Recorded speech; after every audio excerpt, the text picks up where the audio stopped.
स्वागत है आपका हमारे YouTube चैनल अंकित जांगिड़ में। और जो हमने वीडियो सीरीज़ स्टार्ट की थी ब्लड बॉटल्स वाइल्स के बारे में, तो उसकी पहली वीडियो स्टार्ट करने जा रहे हैं। वीडियो स्टार्ट करें उससे पहले हम कुछ कॉमन बातें जान लेते हैं। पहला, वैसे तो वाइल्स का कलर स्टैंडर्डाइज होता है, फिर भी हॉस्पिटल्स के अकॉर्डिंग इनके कलर्स में वेरिएशन हो सकते हैं। किसी पर्टिकुलर टेस्ट के लिए एक से ज़्यादा वाइल्स का भी यूज कर सकते हैं। तो कॉमन बातें होती हैं पूरी।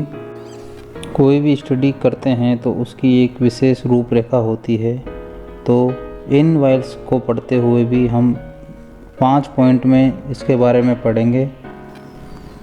पहला, ओवरव्यू, जिसमें हम ये जानेंगे कि वो टेस्ट उस वाइल में किसके लिए टेस्ट भेजे जाते हैं। दूसरा, एडिटिव, कि उस वाइल में कौन सा केमिकल मिलाया गया है। थर्ड है कॉमन टेस्ट्स, उस पर्टिकुलर वाइल के लिए कौन कौन से ऐसे टेस्ट हैं जो कॉमनली हम भेजते हैं। फोर्थ है लेस कॉमन टेस्ट, हम ऐसे कौन कौन से टेस्ट हैं जो हम उसके लिए नॉर्मली नहीं भेजते लेकिन फिर भी हम उस वाइल में वो टेस्ट करवा सकते हैं।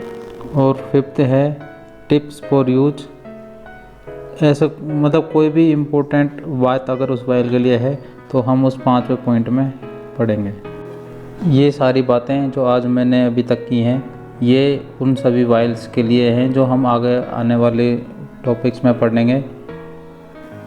तो पहली ब्लड बोतल वाइल जो हम लेने जा रहे हैं वो है पर्पल ब्लड बोतल। इनको कलर के आधार पर ही हम इसका दूसरा नाम लेवेंडर भी बोल सकते हैं।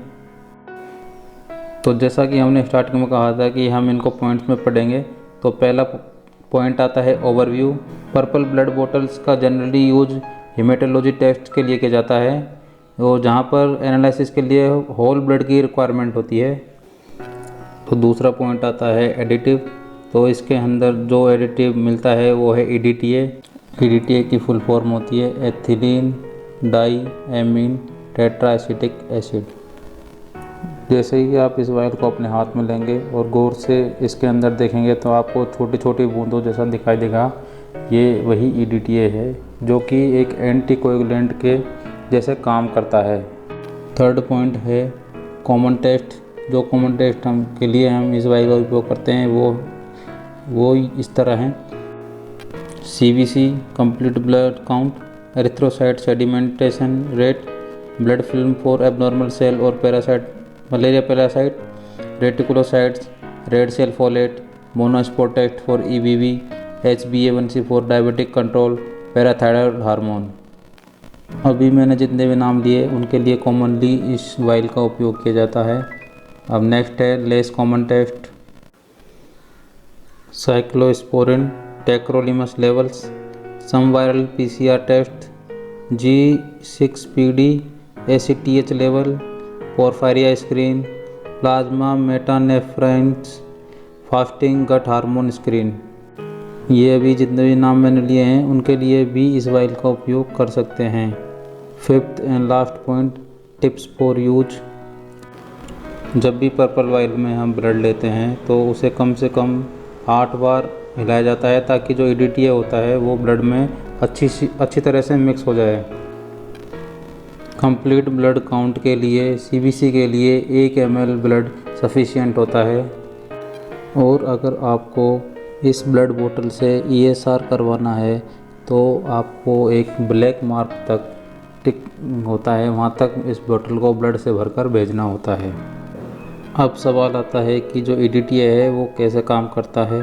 EDTA एक एंटीकोएगुलेंट की तरह काम करता है जो कि ब्लड को जमने से रोकता है। तो इस ब्लड वाइल में जब भी हम ब्लड लेते हैं तो वो जमता नहीं है। तो ये कैसे संभव हो पाया? ये संभव हो पाया है जो ब्लड में कैल्शियम मिलता है, ये EDTA उसको बाइंड कर लेता है जिससे ब्लड जम नहीं पाता। जब भी कभी आयरन, लेड और मरकरी की पॉइजनिंग होती है तो उनमें जो मेटल पाया जाता है उनको भी ये EDTA बाइंड कर लेता है, और इस थेरेपी को चिलेशन थेरेपी कहते हैं। और ये ब्लड बाइंडिंग कैपेसिटी होने के कारण इसका उपयोग रेडियो आइसोटोप्स के रूप में भी किया जाता है। तो इसका उपयोग एज एन EDTA स्कैन हम पेशेंट में रीनल ग्लोमेरुलर फिल्ट्रेशन रेट देखने के लिए करते हैं, ताकि हम पता लगा सकें कि किडनी कितना काम कर रही हैं। अगर ये वीडियो आपको अच्छी लगी तो इसे ज़रूर शेयर करें, ताकि आपके दोस्त को इससे कुछ फ़ायदा मिल सके। Thank you so much.